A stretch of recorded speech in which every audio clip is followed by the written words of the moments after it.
Hi everybody, today I thought I'd do a video just on water safety. Obviously we're going through a bit of a heat wave at the moment, and people want to use rivers, they want to use things like, you know, inland waterways, lakes, that type of thing, for taking a cooling and refreshing dip. There's no problem with that, but it can be inherently risky. We've already this year had a few deaths just with people going for a swim or jumping into cold water when they don't really know what they're doing. So I thought I'd do this video just to do a little bit, a quick video on water safety. Obviously the water's cold, temperature's about 30 degrees today, so going from that hot air temperature into a cold river, you know, can be a bit of an issue. So first things first, try and go with somebody. If you can't go with somebody, make sure somebody knows what you're doing, when you're getting in, when you're expected to be home.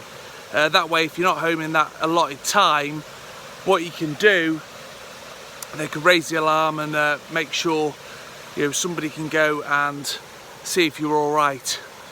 Second thing is, check out the wild swimming clubs that we have around Yorkshire. There's two that I know of that I'm a member of. So we've got the Nidderdale Swimmers, we've also got the Dales Dippers.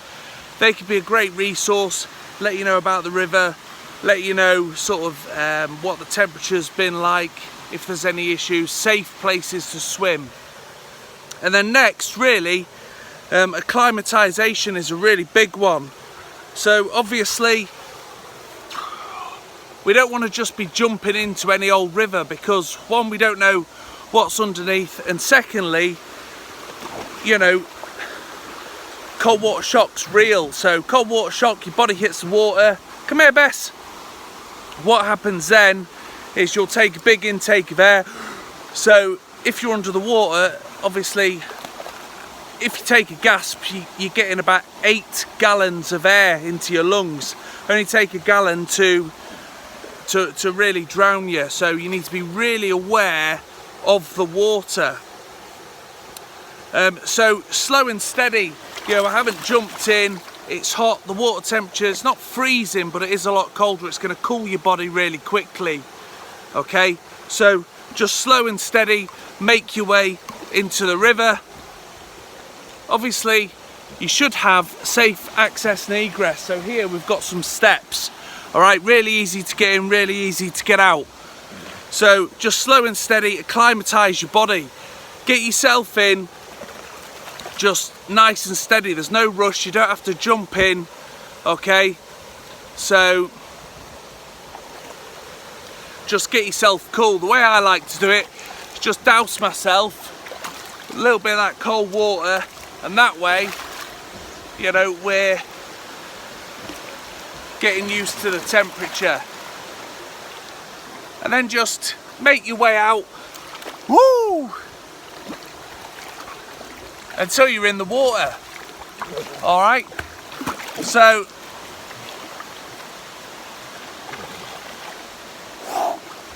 acclimatise, just get your body in and give yourself 5 minutes just to get used to that temperature differential. Okay, there's no rush. Obviously stay away from water outfalls, you don't know what's coming down them, there can be some quite nasty stuff.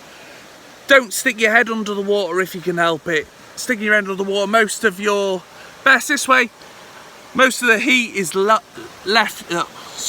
leaves through the head. And don't stay in longer than you're happy with. So, you know, you don't have to be in for 10 minutes and stuff. Just get in, have a cool, and get out. Obviously don't dive in, walk in. If you see people jumping in, don't assume that it's safe to jump in. You don't know what's under the water. They might be lighter than you, they might be smaller than you. Yeah, it might be a lot easier for them. If you jump in, you're a bit like me, you're carrying a bit of extra timber. Yeah, you can hit the bottom and you don't want to do that. Obviously only stay in as long as you're happy with. Listen to your body. If your body's getting cold, it's time to get out. But yeah, summer's here. You can enjoy the water and rivers. Just make sure you do it sensibly. Last thing, if you take anything from this video, please take this. If you jump in and you come into contact with cold water shock, do not panic. Don't immediately start trying to hightail it for the bank. All right, you've probably heard the term float to live. All right, what that means is, okay, let your body get used to the cold water before you try and make your escape. Otherwise, what happens is, the main reason people die from cold water shock, one, drowning because they take that big gasp of air, and secondly, yeah, they just expel all their energy. So the old float to live scenario, you just get on your back and just float.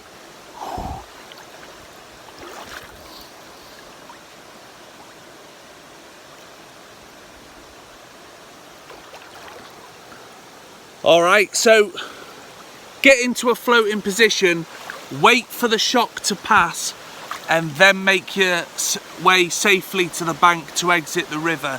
Obviously, if there's a flow, float on your back, look downstream, and then you can use your legs and arms to avoid any obstacles, boulders, that type of thing, okay? So please enjoy the rivers, enjoy the inland waterways, but do it sensibly. Join a club, gather information, don't just get into a river you don't know. You know, speak to people about safe places to swim. And once you've done that, I mean, it's beautiful. So enjoy it, enjoy the swimming, just do it safely. Make sure somebody knows exactly where you are at all times, or go with a friend. They can keep an eye on you and raise the alarm if needed. Okay, and obviously when it's baking like this, sun cream, reapply when you get out. Don't stay in too long, and just enjoy the rivers. All right, make sure when you get out, hot sugary drink, you know, sugary snacks. They help your body reheat in a natural way, and make sure you get warm. Just because it's boiling hot, okay, that temperature differential can do funny things to your body. So whack warm gear on as soon as you get out, get yourself dry, warm gear, hot drink, sugary snack, you should be good to go. But I hope you enjoy the summer, I hope you enjoy the heat wave. Just do it safely. Take care for now.